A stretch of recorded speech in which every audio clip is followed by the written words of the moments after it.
अस्सलाम वालेकुम दोस्तों। मिडिल ईस्ट में तनाव अचानक और खतरनाक स्तर पर पहुंच गया जब खबर आई कि डिमोना न्यूक्लियर रिसर्च सेंटर पर मिसाइल हमला हुआ। यह कोई सामान्य ठिकाना नहीं है, बल्कि माना जाता है कि यही वह जगह है जहां से इजराइल की परमाणु क्षमता जुड़ी हुई है।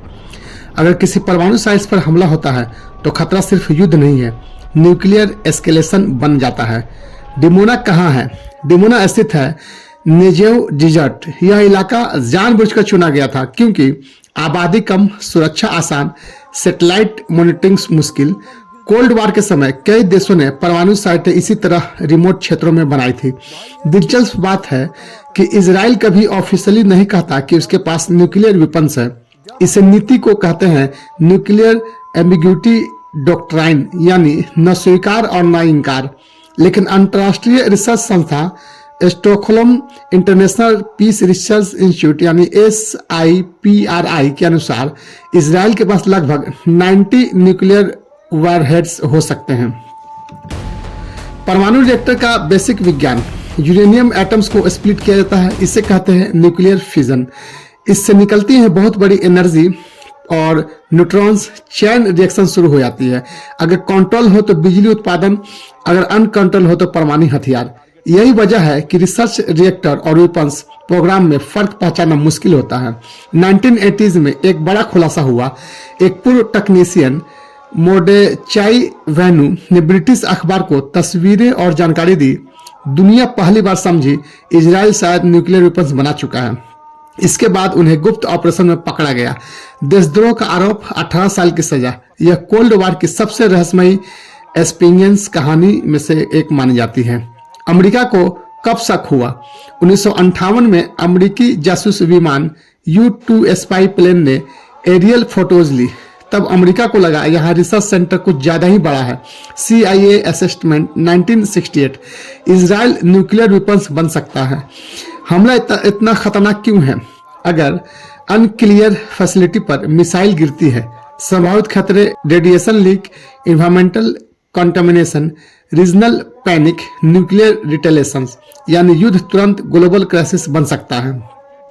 कई अरब देशों का आरोप, परमाणु नियम अलग अलग लागू होते हैं। उनका कहना है इजराइल पर कम दबाव, ईरान पर ज्यादा प्रतिबंध, जिससे रीजनल इनसिक्योरिटी बढ़ती है। अब सबसे बड़ा सवाल, अगर परमाणु ठिकाने टारगेट बनने लगे तो क्या अगला कदम होगा लिमिटेड वार या न्यूक्लियर डिटरेंस का टूटना? डिमोना हमला और युद्ध का नया चरण। मिडिल ईस्ट में तनाव अब शैडो वार से निकलकर सीधे युद्ध में बदल चुका है। और फिर एक ऐसी खबर आती है जिसने पूरी दुनिया को चौंका दिया है। डिमोना न्यूक्लियर रिसर्च सेंटर पर सीधा मिसाइल हमला। यह सिर्फ सैन्य हमला नहीं था, यह था एक सिंबॉलिक स्ट्राइक, एक संदेश। हमला क्यों किया गया? रिपोर्ट्स के अनुसार यह हमला रिटेलेशन का माना गया है क्योंकि इससे पहले ईरान की सबसे महत्वपूर्ण परमाणु साइट नतांज न्यूक्लियर फैसिलिटी पर हमला हुआ था।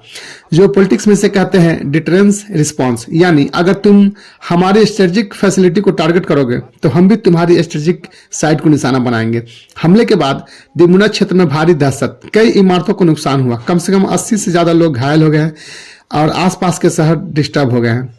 ये इमरजेंसी घोषित कर दी गई है। यह दिखाता है कि मॉडर्न मिसाइल अटैक सिर्फ मिसाइल स्ट्रेटेजिक्स नहीं है और मिलिट्री स्टेट्स टारगेट्स नहीं है, बल्कि सिविलियन साइकोलॉजी को भी प्रभावित करता है। आज की मिसाइलें पुराने रॉकेट से ऐसी नहीं होती। इनमें इस्तेमाल होता है GPS guidance, inertia navigation system, satellite correction, physics concept. Inertia navigation system, यह सिस्टम मिसाइल को बिना GPS के भी दिशा दे सकता है, इसलिए लंबी दूरी, हाई प्रिसिशन और इंटरसेप्शन मुश्किल है। हमले के बाद आरोप लगा कि ईरान ने क्लस्टर बम्स इस्तेमाल किए। क्लस्टर बम्स क्या होता है, थोड़ा इसको समझ लीजिए। एक मिसाइल जो हवा में फटकर कई छोटे बम्स फैलाती हैं। साइंटिफिक पर्पस की वजह से वाइड एरिया इंपैक्ट होगा, मल्टीपल टारगेट्स न्यूट्रलाइज होगा। लेकिन समस्या क्या है? अनएक्सप्लोर्ड बम्स बाद में सिविलियंस के लिए खतरा बनते हैं। इसी वजह से कई देशों ने इसे बैन कर दिया है। दूसरा मोर्चा है हिजबुल्लाह की भी एंट्री है। उसी समय उत्तरी सीमा पर भी हमले शुरू हुए। टारगेट बना मालोट तरसिया, जहां हिजबुल्लाह द्वारा रॉकेट स्ट्राइक्स की खबरें आई। यह स्ट्रेटजी कहलाती है मल्टी फ्रंट वारफेयर, यानी दुश्मन को कई दिशाओं से व्यस्त रखना। क्यों बढ़ रहा है यह खतरा? अब स्थिति खतरनाक इसलिए है क्योंकि न्यूक्लियर फैसिलिटीज टारगेट हो रही हैं, रीजनल ग्रुप्स शामिल हो रहे हैं, सुपर पावर्स इनडायरेक्टली इन्वॉल्व हैं। इंटरनेशनल रिलेशंस थ्योरी में से कहते हैं एस्केलेशन लेडर। हर जवाब युद्ध को अगले स्तर पर ले जा रहा है। और अब सवाल यह नहीं रहा कि युद्ध होगा या नहीं, सवाल यह है क्या यह रीजनल वार रहेगा या सुपर पावर्स की एंट्री से ग्लोबल कन्फ्लिक्ट बन जाएगा। तो इसके साथ साथ इसमें हॉर्मुज जो साइट्स है उसको भी ब्लॉक किया गया है। अगर states of Hormuz continue block रहा तो वर्ल्ड के लिए बहुत ही बड़ा खतरा होगा।